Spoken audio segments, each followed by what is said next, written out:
On est tous des chercheurs universitaires ayant une formation en travail social pour la plupart. Il y a Jean-Martin Deslauriers qui a dirigé l'ouvrage qui est de l'Université d'Ottawa de l'École de travail social là-bas. Ensuite, il y a Gilles Tremblay ici de l'École de service social de l'Université Laval. Moi, je suis étudiant au doctorat à l'École ici de service social de l'Université Laval, puis je suis professeur à l'Université du Québec à Rimouski en travail social. Daniel Blanchette, lui, est le président d'un regroupement d'organismes pour hommes qui interviennent auprès des hommes qui ont des comportements violents qui s'appelle À cœur d'homme, et il travaille dans un centre pour hommes de la Naudière qui s'appelle KO. Et Jean-Yves Desgagnés, lui, est un militant de longue date là, en service social et maintenant professeur invité avec nous à l'Université du Québec à Rimouski.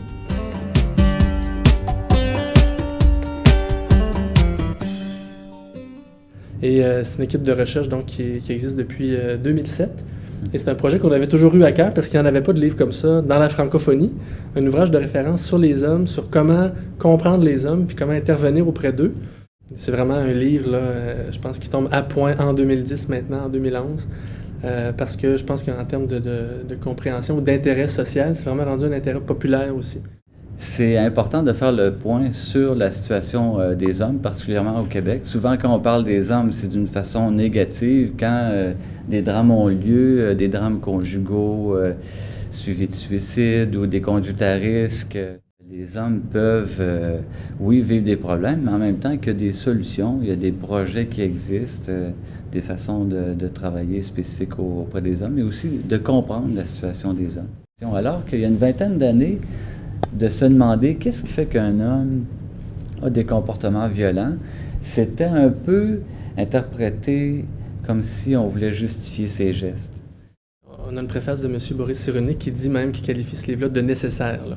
Puis on est vraiment dans une posture de complémentarité à ce qui se fait du côté des femmes, autant du côté des études qui se fait du côté des femmes, de la recherche féministe, que des services qui leur sont offerts ou des politiques sociales. On a une deuxième partie du livre qui est sur l'intervention en tant que telle, puis on l'a élaboré à partir des 4 thèmes qu'on a dans notre équipe de recherche, qui sont justement violence, paternité, santé. Mais il y a aussi un 4e thème qu'on a dans l'équipe qui est la diversité culturelle.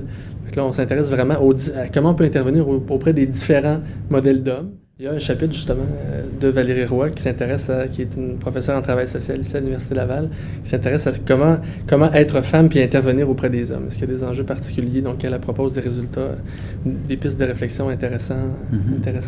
Ce qui peut sembler naturel, demander de l'aide quand ça va pas, ça l'est pas pour beaucoup d'hommes. Ça fait qu'il faut se le rappeler. C'est quelque chose qu'on a souvent vu dans notre pratique, que des hommes ont beaucoup attendu pour demander un coup de main, qui n'ont pas osé, puis quand ils l'ont fait, il y a eu déjà des dommages, parfois des dégâts à eux-mêmes ou envers d'autres personnes. Après avoir lu ce livre-là, on peut comprendre la situation des hommes sur le plan de plusieurs aspects, mais d'avoir aussi des exemples concrets d'intervention.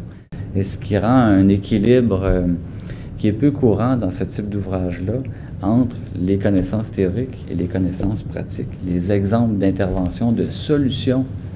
Donc, poser des problèmes, mais aussi amener des propositions de solutions, soit sur le plan plus social ou sur le plan individuel ou familial dans d'autres situations.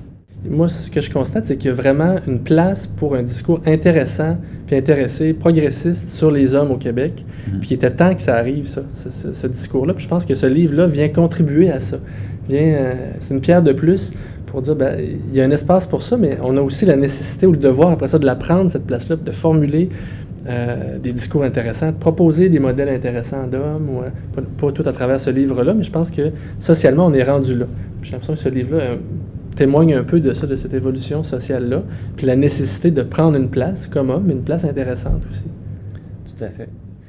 Dans le fond, si les hommes vous intéressent, si vous aimez les hommes, là, que ce soit votre chum, votre frère, votre père, votre fils, votre vous-même, vous ne pouvez pas vous passer d'un livre comme ça. Je pense que c'est un livre qui peut vraiment permettre d'avoir des façons, des clés de compréhension des hommes, de leur réalité, à partir de leur point de vue. C'est leurs paroles qu'on entend beaucoup, qu'on lit beaucoup dans ce livre-là, puis des clés pour intervenir ou pour les aider.